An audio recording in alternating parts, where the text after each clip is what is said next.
Hello, so I will talk about Lie theory and differential equations. So how we can apply Lie theory to make solving differential equations easier. So the contents are, first I'll talk about Lie theory, give a basic introduction, and then I will talk a bit about differential equations, and then how to apply the Lie theory onto the differential equations, and finally I'll give a concrete example of the application. So firstly, uh, everything we're going to be doing is going to happen in places we call manifolds. And you can intuitively think of a manifold as a shape or a space that looks like a deformed version of Euclidean n space, so Rn. And more rigorously, we can define an n-dimensional manifold to be a set with a collection of functions from subsets of this set to Euclidean and these are called coordinate maps that go from so-called charts to open sets in Euclidean n space. And we also require that on any intersection of two charts or subsets of our manifold, the transition map between them is smooth. So to see exactly what this definition means, there's a diagram. So we have our manifold X and two subsets on it, U alpha and U beta. And phi alpha and phi beta are coordinate maps that go from these charts into some open set in Rn. And the transition maps are depicted here because, for example, phi alpha beta takes you from the coordinate map or from the coordinates of U alpha to the coordinates of U beta. So to do that, if you start from this start, you take the inverse of phi alpha to go back here, and from here, from this intersection, you take phi beta to end up on the other coordinate. And an example of a manifold is a circle, which is of course defined as the set of all points in 2D space such that the distance to the origin is 1. And we can cover this shape by two charts, which we'll call U1 and U2, which are just a circle without the North Pole or without the South. And then the coordinate maps from the charts to Euclidean space, which in this case is one-dimensional, just the real line, are going to be the stereographic projections. So a stereographic projection is a mapping that fixes one point, which will be either the South Pole or the North Pole, and then draws a line from this point to any point in the circle, let's say x, comma y, and then it maps this point of the circle onto the intersection with the x-axis of the line, which is 2. So this can be explicitly written as the following line: y tilde equals y plus or minus 1 over x minus x tilde plus or minus 1, because this plus or minus 1 is because the y-intercept of our stereographic projections could be either 1 or minus 1, depending on which pole we're excluding. And then the slope of this line should be y plus 1 or minus 1 over x, because this line goes up by y and y, but minus 1 or plus 1, it moves x amount. And then if you solve for the x-intercept, for the 0, you get that the coordinate map is x over 1 minus plus y. And then you could also calculate the transition map between the two charts, phi alpha composed with phi 2 inverse, and you can show this smooth. So if we set the phi 2 equal to some constant t, and then we multiply both sides by 1 plus y, square both sides, then arrive at the quadratic equation of y. We have y in terms of this new constant t, 1 minus t squared over t squared plus 1. And if you do a similar quadratic equation for x, you get that it's 2t over t squared plus 1.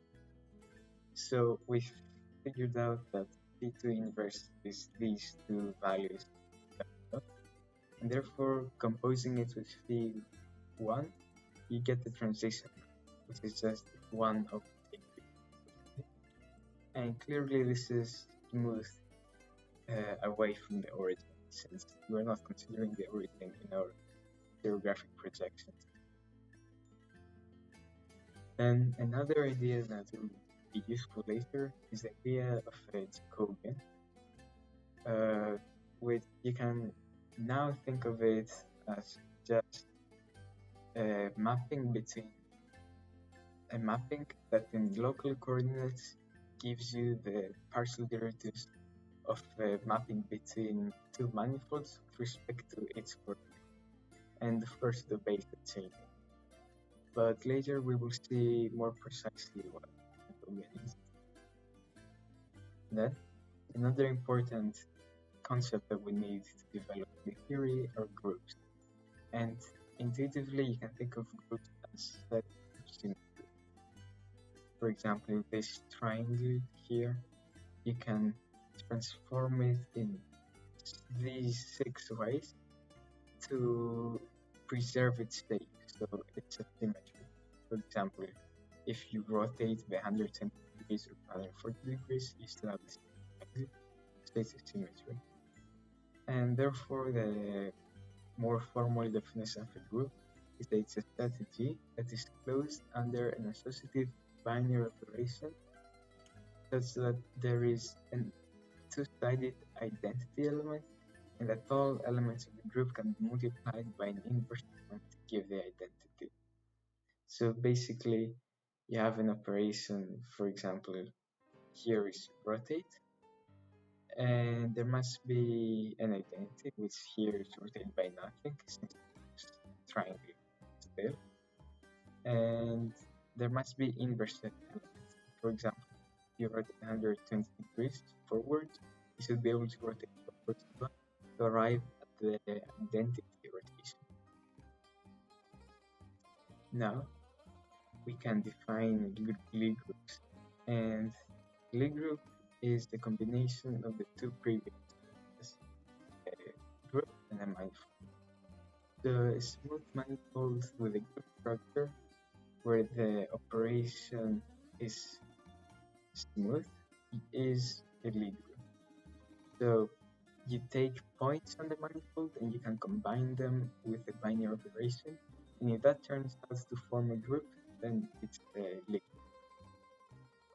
And for example, the manifold S1, the circle that proves this manifold, is also a Lie group, since if you represent each point by a complex exponential e to the I theta, then clearly by multiplying these exponentials together, you can prove that this is a group as well. And this is sometimes called the special orthogonal group, or the unitary group 1, since this is all the 2x2 matrices with determinant 1, and this is the 1x1 matrices of complex numbers that if you multiply by their conjugate or Hermitian conjugate. And then another idea that we need is vector, because this will be useful later to visualize symmetry. But before we can talk about vector fields, we need to know what a tangent vector is. And an intuitive way to see what a tangent vector is at the point is to consider a direction on that point, since you know that vectors are usually some direction, and you can capture this idea of the direction by taking an equivalence class of all curves through that point have the same first derivative.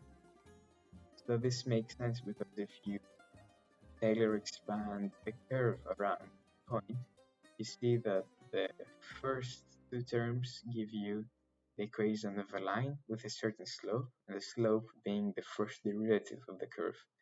So this first derivative is what gives you direction at that point.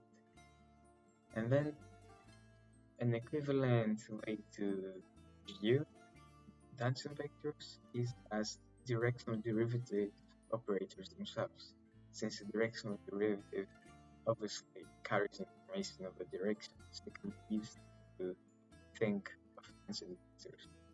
So in local coordinates, a vector is the sum or the linear combination of basis directional derivative operators. So directional derivative operators in each of the basis directions, the unit directions.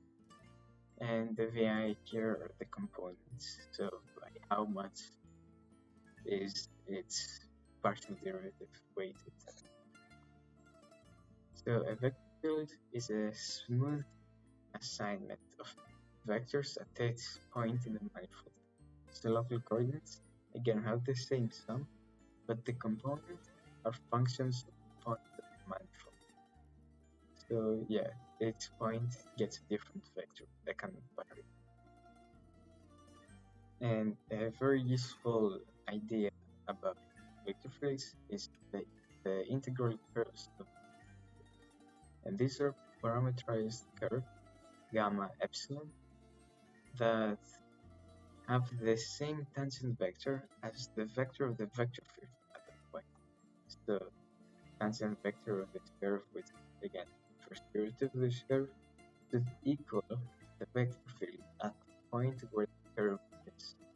So local coordinates, so the derivative of the curve, integral curve, should equal the components of the vector field.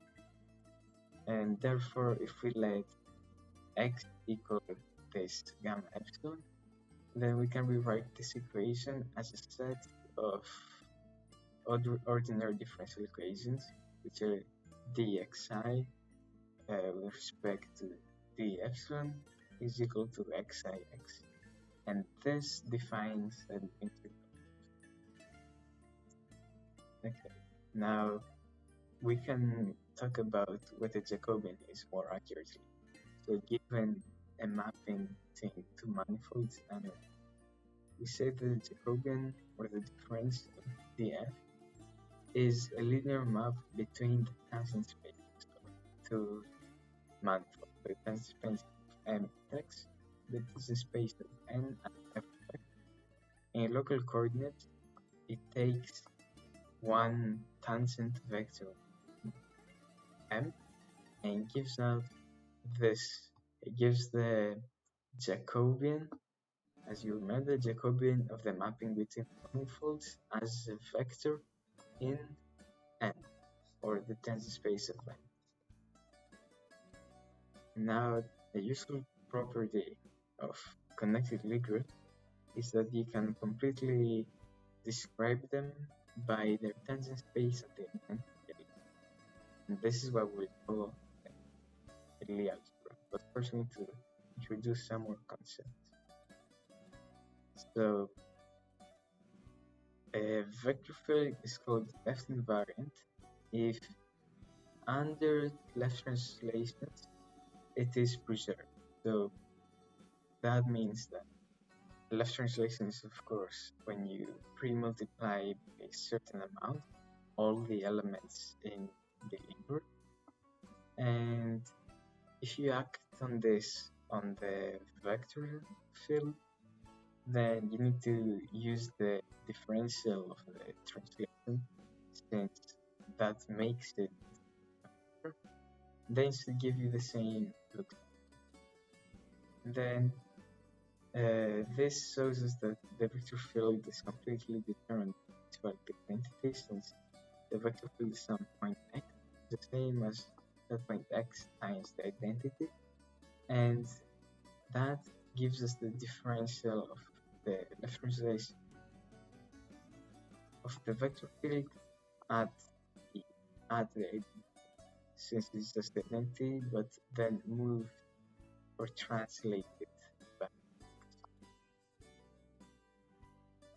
And so we can say that the Lie algebra G of the group is a space of all left invariant vector, and with also something we call a Lie bracket.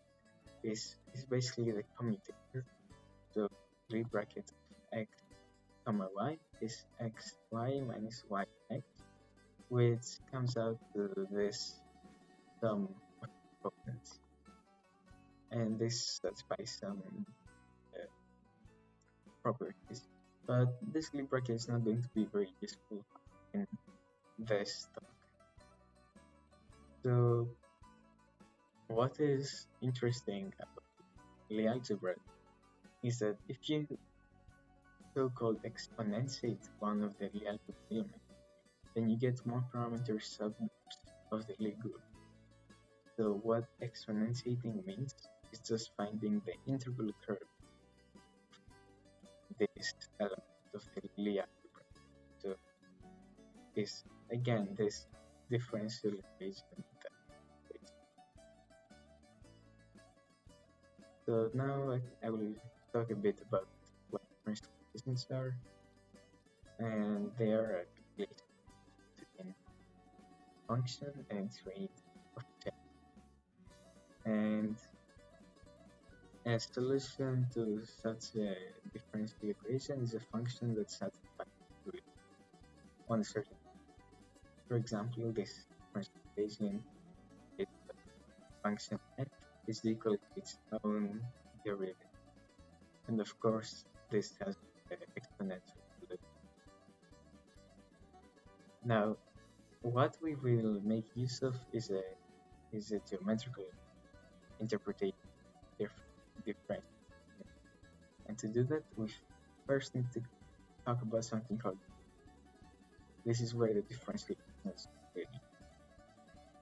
So if you have a set of independent variables, of p independent variables and a dependent variable, then the space called UK will be the set of all k order derivatives of u with respect to the independent variables up to order k, and the nz space is our independent variables cross Cartesian product with our dependent variable and all its derivatives up to order n.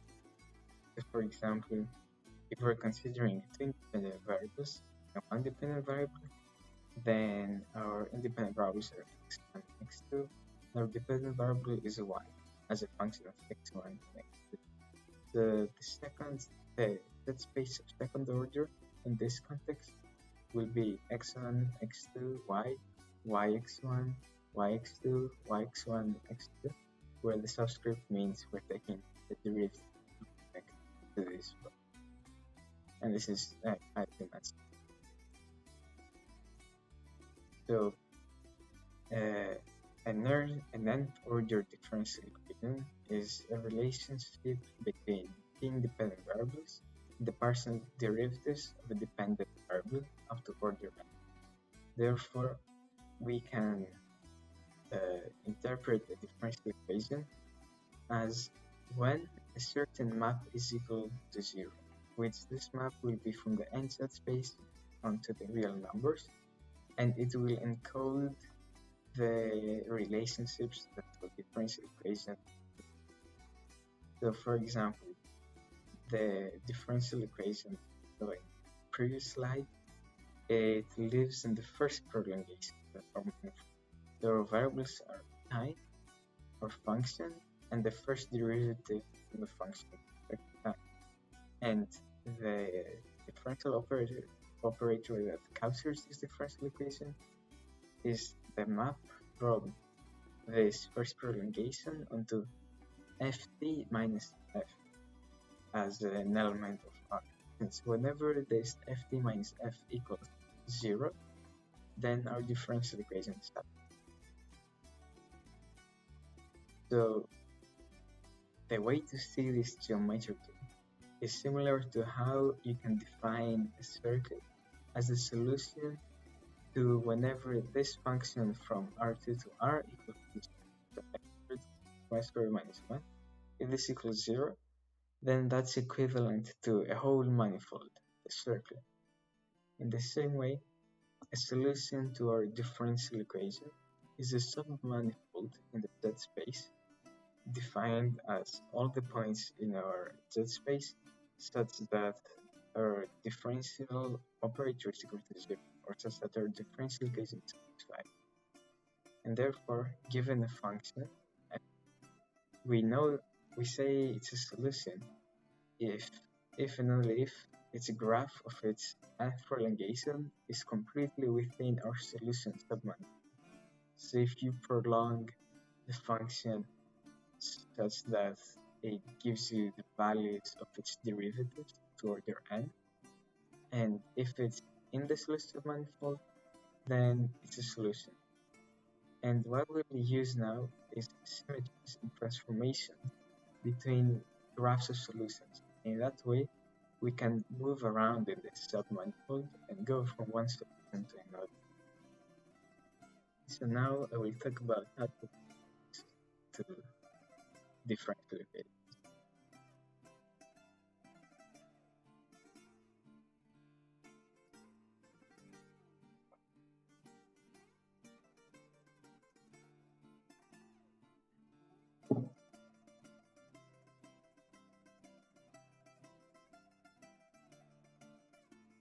So if we have smooth transformations from the manifold itself, parameterized by epsilon, then we can write this as a mapping from xu to x tilde of the initial coordinates and u tilde.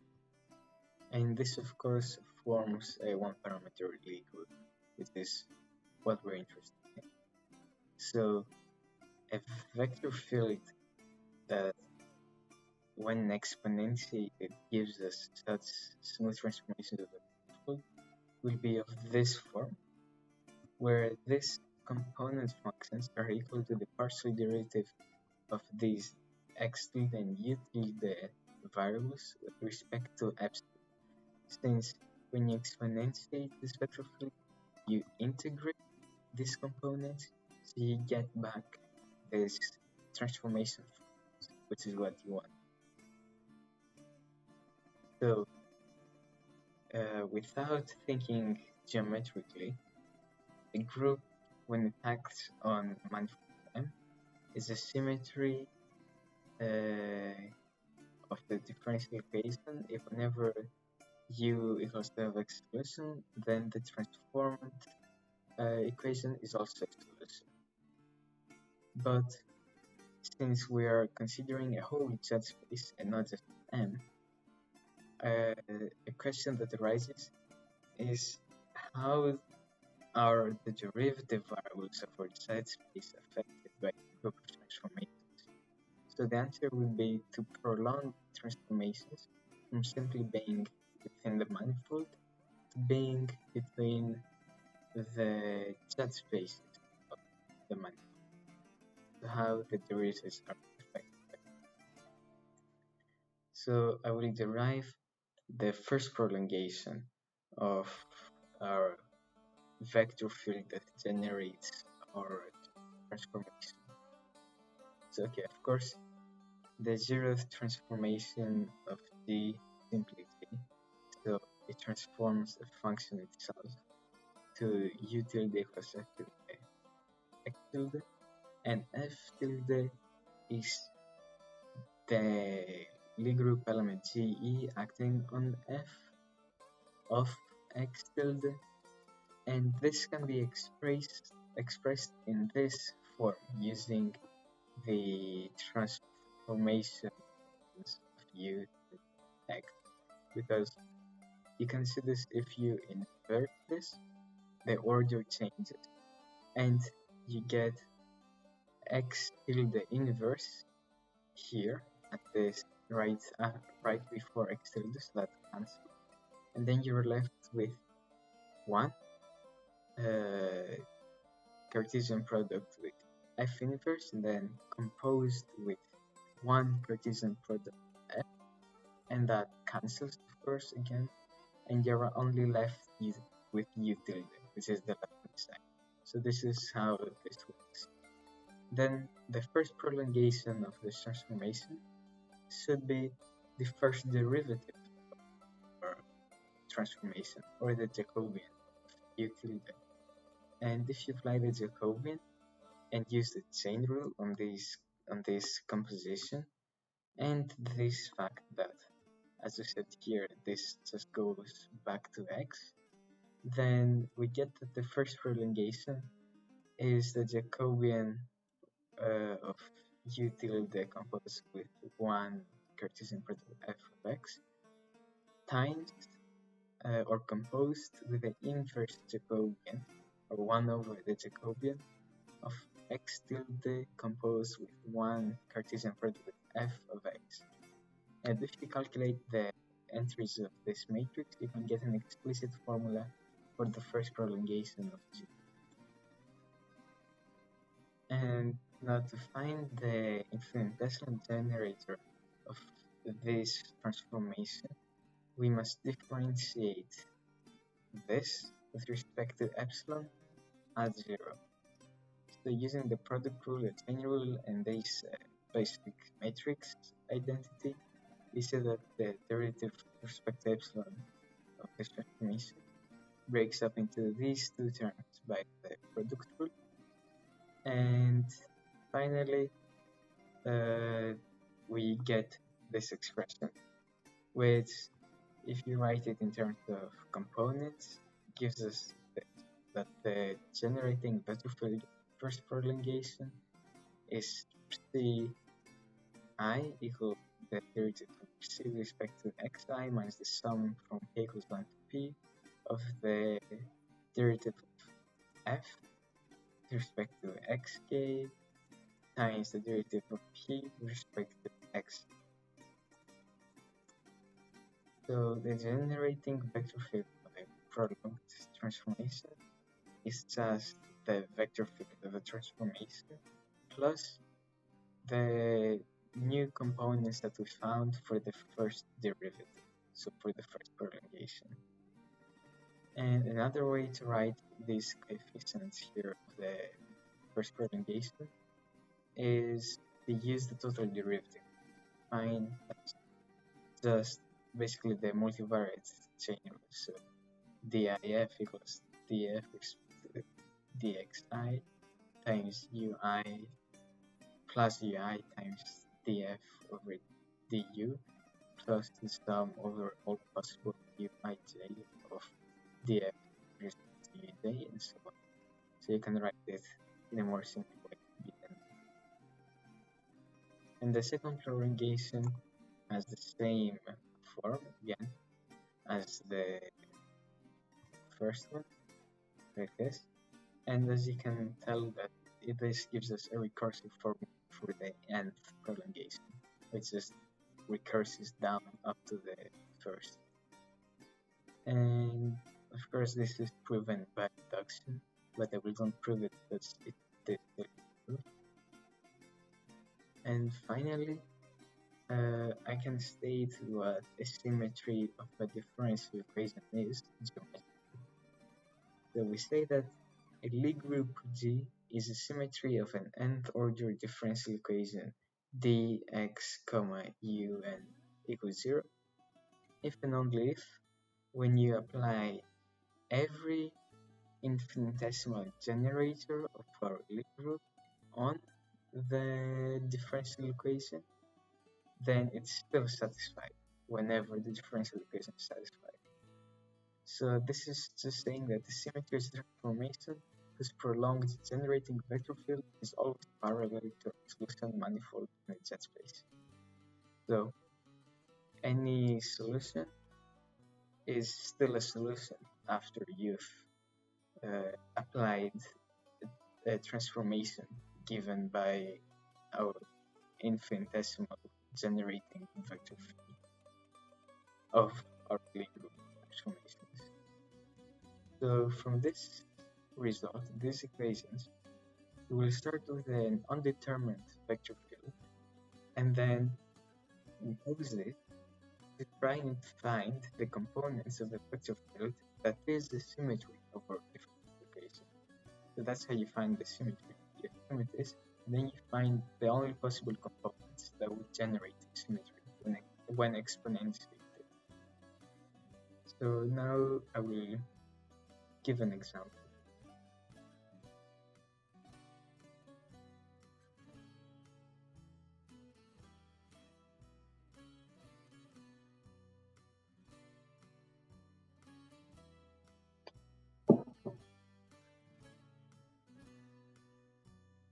So the example differential equation that we apply in theories is the heat equation in one dimension. So this is an equation that models how heat spreads over time and over space, or heat distributions. And this is the derivative of the heat, or derivative of u, with respect to time equals the second derivative of u with respect to x, or to space. So what we want to do is find the symmetries of the equation, and this is done by starting from the generating vector fields symmetries, which will be of this form: some component in the x direction, some component in the m direction, some component in the heat u direction. But this differential equation obviously is in the second order equation, lies in the second prolongation from manifold, and therefore the generating vector field needs to account for this by having components in the first derivative of u with respect to x and t, and then the second order derivative with respect to x and t. So the heat equation can be written as differential operator ut minus ux, and if this one is evaluated to be 0, then the equation is satisfied. So by this theorem, when the infinitesimal generator acts on differential equation, it would be 0. We applied on the heat equation, so we put the d here on each of the partial derivatives of the vector field, and we see that, for example, here and here, and all these go to 0 since they're independent of what we're differentiating with, except for these two terms, ct and minus cx. So these are the components of the u, the derivative of u with respect to t, or the derivative of u with respect to x. So we arrive at this equation for the components of our vector. Therefore, we must calculate what this component are. So to calculate this is the same as here. You have to use this equation. So the total derivative of c with respect to t minus ux times the derivative of t with respect to t minus ut times the derivative with respect to t of time. So of course the total derivative is first with respect to t, then ut times psi with respect to u plus all the higher order terms. But since psi is only a function of t and u and not of the derivatives of u, all the higher order terms go to zero. And the same thing for the other total derivatives. So we end up with this expression for psi t in terms of the other components. And then before we do psi xx, we must do psi x and then use the recursive. So psi x is again the same expression with total derivative. And for the same reasons, the higher order terms drop out, which gives us this expression. Now, psi xx is the same sort of recursive equation applied onto psi x. So on every term of psi x, since the total derivative is a linear operator. And yeah, this gets messy, but the important part is again that higher order terms drop out. And yeah, then if you expand all these terms and take the derivatives and account, for example, the product rule, which gives multiple terms of the same, which gives a rise to these numbers. And then if you order them, you get this long and messy expression for the component in terms of the other component. So now that we have these two coefficients, psi t and psi x, we can substitute them into the equation for the components that we got from the theorem. So again, we get this big equation that must be right here. And one last thing we can do to this equation to simplify is to substitute uxx for ut, since they are equal under the equation by the definition. So then, if we do the substitution here and order the terms like a polynomial, then we get this. So its sort of derivative of u has its coefficient to be some linear combination of the coefficient generating. And of course, since this is a polynomial and these u's can take any value and it's equal to 0, that implies that the coefficient must be equal to 0. That gives us a set of 9 differential equations, each corresponding to its term, that must be satisfied for a vector field that generates symmetries of the equation. So now we are going to find the components. The first two equations, so 0 equals 2 taf u and 0 equals 2 taf x, so that taf is independent of u and x, the derivative is 0. So we know that taf is only a function of time. And then equation 3, this becomes 0, so the first equation, so we get p u equals 0. So that means that p is independent of u, and therefore it's only a function of x and t. And then the fourth equation, again, this drops out, and we are only left with these three terms.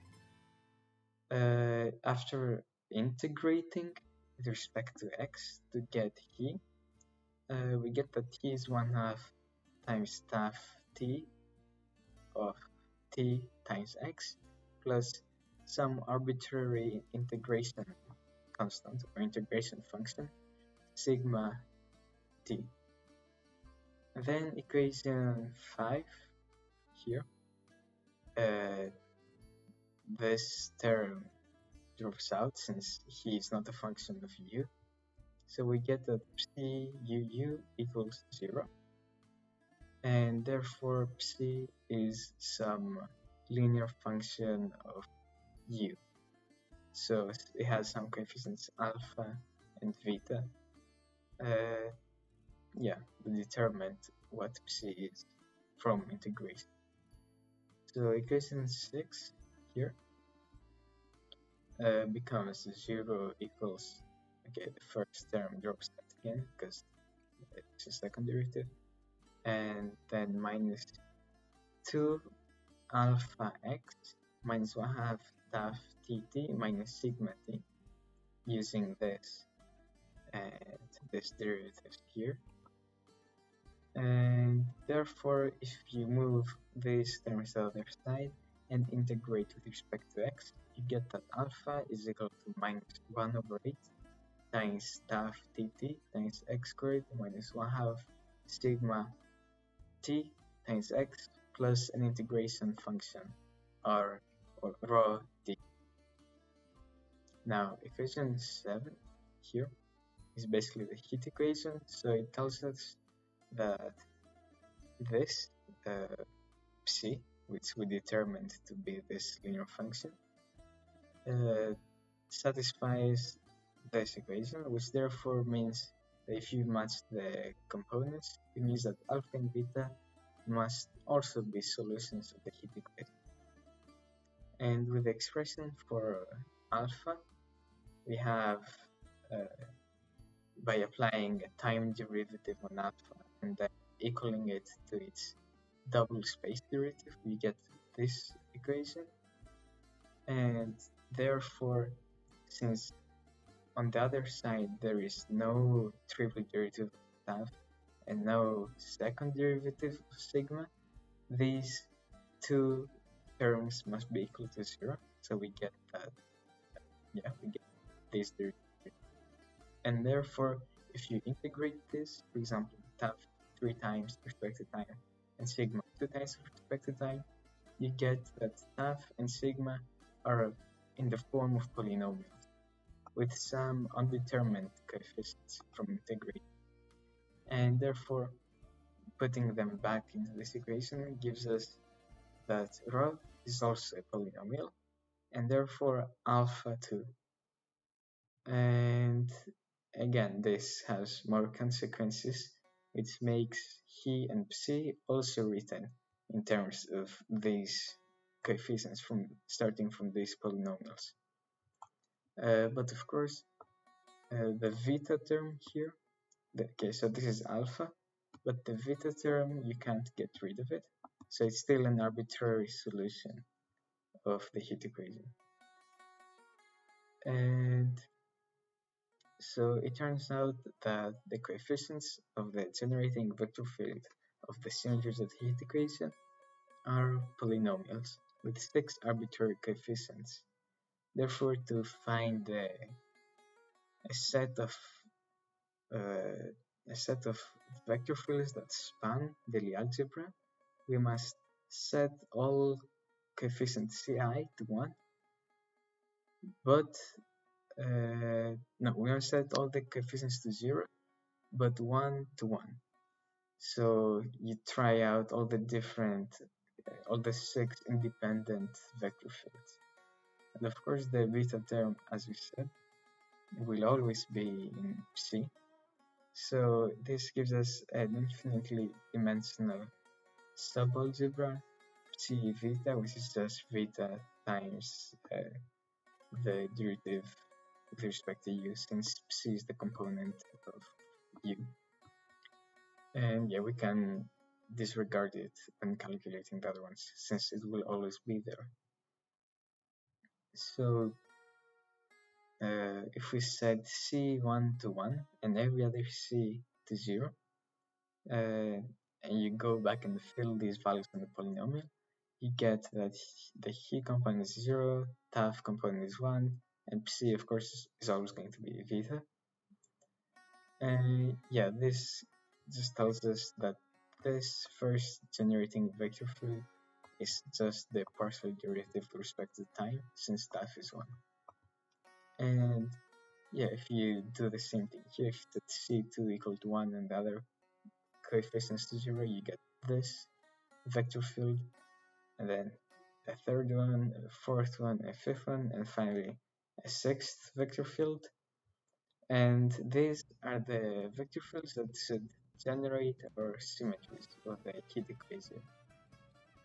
And since now we have the independent vector field, we can find the exact transformations that leave our equation the same by finding the integral curves of our vector fields, since that's what they are generating. They're generating integral curves, the symmetry transformations.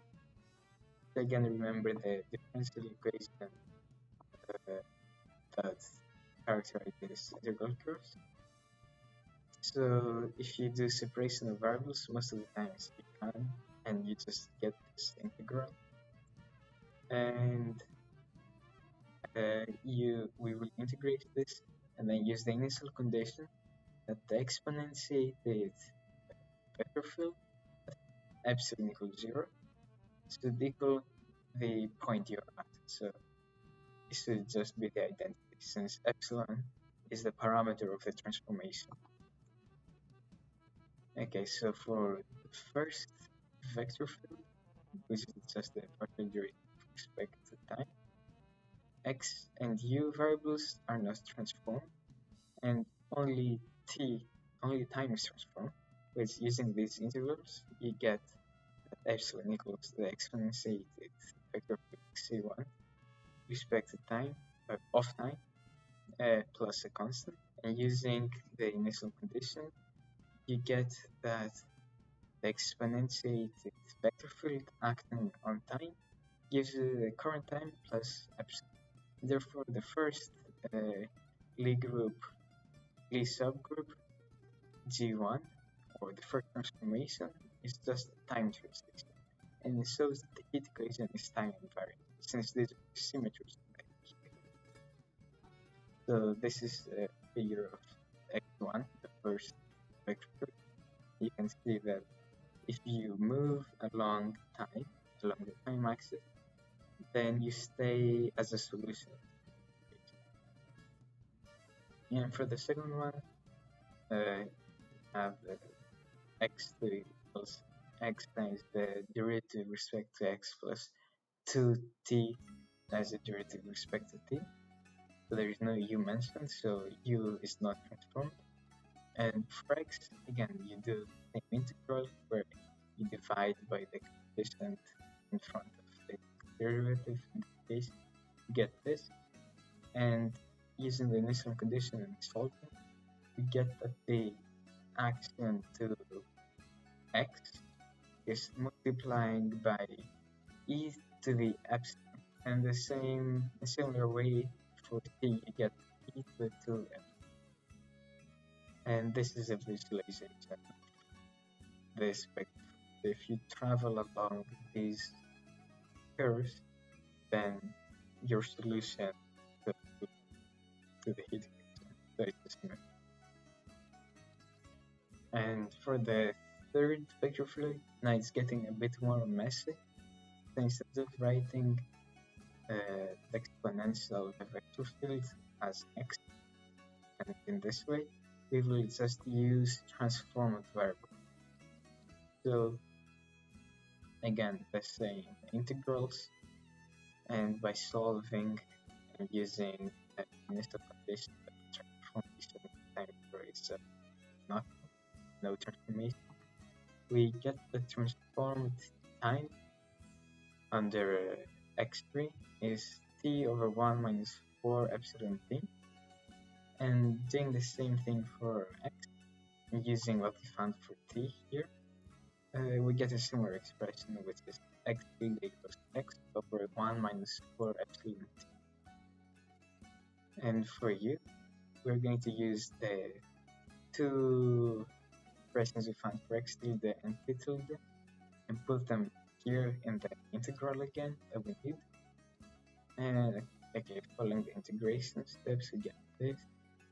Then, using the initial conditions, we arrive at this last step, and solving, we get that u tilde is u times the square root 1 minus 4 epsilon t, then the exponential of minus epsilon x squared over 1 minus 4 epsilon t. And therefore, this is our third transformation, or third one parameter subgroup, the Lie group of symmetry equation. So this one is a bit more messy, not very big. And also, if you look at the plot of the vector field, it's not very clear what we're seeing. Okay.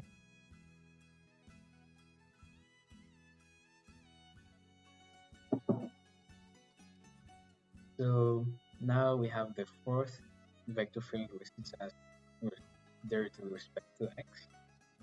And yeah, this easily gives us just a translation in the x-axis. It tells us that the heat equation is also invariant under translation in space. And then for the fifth vector field, again we have some integrals. If they're simple and it's all using the equation, you get that the fifth one is this, is a sort of translation that depends on time and a shift in the, or a factor in the value of u. Okay, x4 is just the space translation, and x5 is this thing, the rescaling, and x6, x6 is again simple, just the exponential scale as you go through u. So the entire symmetry Lie group equation is given by this six one parameter subgroups integral curves of the generating vector field image. So what they really mean is G1 and G4, as we said, they show time and space invariance of the equation. G vita, which is this vita term that we always said, and G6 show us linearity, since G6 tells us that if you add any other solution of the equation vita to your current solution, you still get a solution. This is a property of linearity. And if you multiply your solution by any factor, and in this case e to the epsilon by just any number, you still get a solution, which is just linearity. And then G2 is scaling symmetry. So if you just scale the x component and the time component in this right way, then your equation is unaffected, and you still have a solution. Then G5 can be interpreted as a Galilean, so as having a velocity, so as if your heat distribution is moving, since the x direction is increasing with time, and this is affecting the u value by this factor, which depends on position. And G3, as you can imagine, is not very intuitive, so there's no clear way to interpret it, but it will be useful in the next slide. So what we want to do is actually utilize these transformations. So we will start from a really simple solution of the equation and transform it and move it around in the solution subdomain to get more non-trivial. Okay. So if you start from trivial solution, which is just u is equal to constant, since first the derivative immediately satisfies it, so the heat equation solved. And then if you apply the third transformation, this one, then we get a non-trivial solution. So before we can actually do this, to see how G3 affects the graph of a general solution, we will see how it affects the graph of general solution, so then we can see how it affects the previous. So if you apply G3, this would give a solution u tilde equals f tilde of x tilde t tilde, and here the t tilde is just t over 1 minus 4 epsilon t. That's how time, that's how time is transformed. And x is like this. X is transformed this way, but of course I am inverting this. I'm saying this equals to x tilde, and then going back. So then u tilde is the square root of 1 minus 4 epsilon t times the exponential of minus epsilon x squared 1 minus 4 epsilon t times f of the transformed variable. And we also are going to substitute the transformed variables into the old variable x and t. So you get this expression, and if you simplify it, you get this final expression for what happens when you transform each of the things. So the function, the x variable, and the t variable, if you transform it under G3. So now if you just let f of xt be the trivial solution C, then you put it back here, and you get a non-trivial solution, which is u equals c over 1 minus 1 plus over the square root of 1 plus 4 epsilon t times the exponential of minus epsilon x squared over 1 plus 4 epsilon t. And if you choose the constant just to be squared epsilon pi and use the translation symmetry to move time by minus 1 over 4 epsilon, you get a more simple expression. This is called the fundamental solution of the heat equation, and it's just 1 over square root of 4 pi t times exponential of minus x squared over 4t. And this is an important solution because it can help us find the solution to the heat equation given any initial conditions using something called convolution. So what this means is that we are going to use this to see how an arbitrary initial heat distribution will evolve. So given an initial function is the heat distribution, u equals g of x defined over the real numbers or some interval of the real numbers at time t equals 0, then we can convolute it to the fundamental solution and get how it will evolve under. So what convoluting means is that we are going to multiply our heat distribution with the fundamental solution, but in y, so instead of function x minus y, and integrate over all the values of y. And this should give us the u of xt and how u evolves in t. So this is the integral expressed over all of the numbers. But to see why this is actually true, first we need to show that u of xt satisfies the heat equation, and then show that this limit, so the limit as time goes to 0, then our heat equation or our solution to the heat equation should be equal to the initial condition. So this is saying that this convoluted thing, this integral, should give us back the initial distribution when time approaches 0. So first, to see that this integral is a solution to the heat equation, we write it out as how it should be. This should be equal to 0, the solution.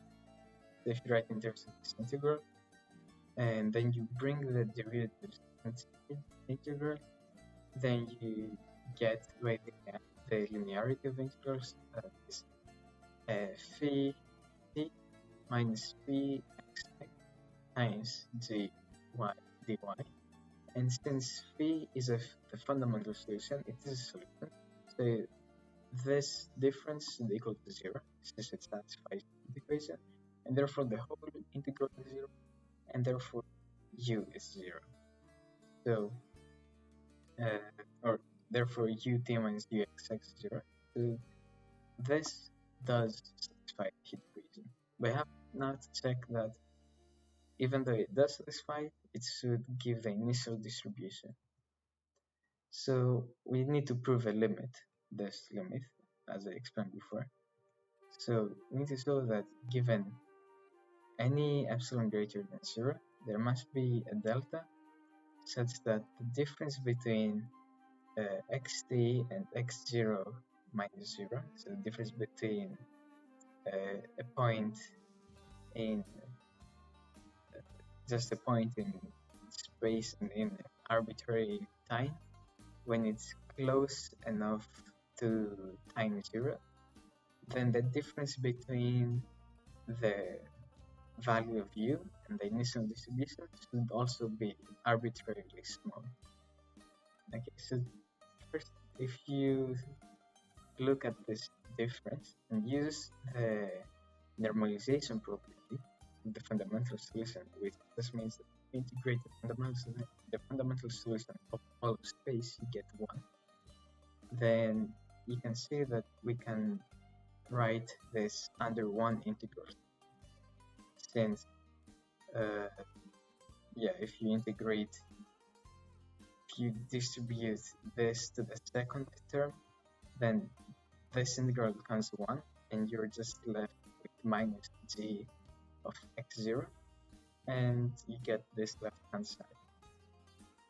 So given any x0 in R and an epsilon greater than 0, since we also assume that the initial heat distribution is continuous, there must be a delta greater than 0, such that if the difference between y and x0 is less than 2 delta, then the difference between gy and gx0 should be less than epsilon over 2.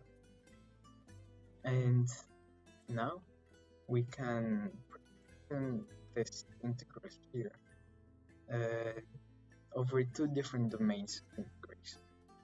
So over a ball of radius 2 delta around x0, so defined by y minus x0 is less than 2 delta, and everything else, so all the real numbers except from this ball. And we call the first part integration I and the second part j. The first integral is less than or equal to epsilon over 2, since different here is by continuity less than epsilon over 2, and this integral then is evaluated once it is the fundamental solution, which is normalized. So yeah, the first integral is less than epsilon over 2. And since we assume that g is bounded, so it has there is the maximum value, or at least a supremum, then the second integral is less than or equal to 2 times this maximum value of g times the integral of the fundamental solution over space outside the ball, and you get 2 times the g max, because we have 2 appearances of it. So it could happen that this g of y is the highest value of g, and this minus g of x0 is also the highest value of g. So yeah, it's at most 2 times the value here. Then by the triangle inequality, we can change the y minus x0 and introduce this minus x plus x to break it up and show that it's less than or equal to y minus x plus x minus x0. And therefore, if y minus x0 is greater than 2 delta, which it is when you're outside the ball, and then x minus x0 is less than delta, which it is since that's the limit we're taking initially, then we have that y minus x is greater than y minus x0 over 2. And if you use this inequality here, and if you write out this integral, then you can change this x minus y into x0 minus y over 2 squared, so over 4 times 4 is over 16, and this should be greater than this inequality.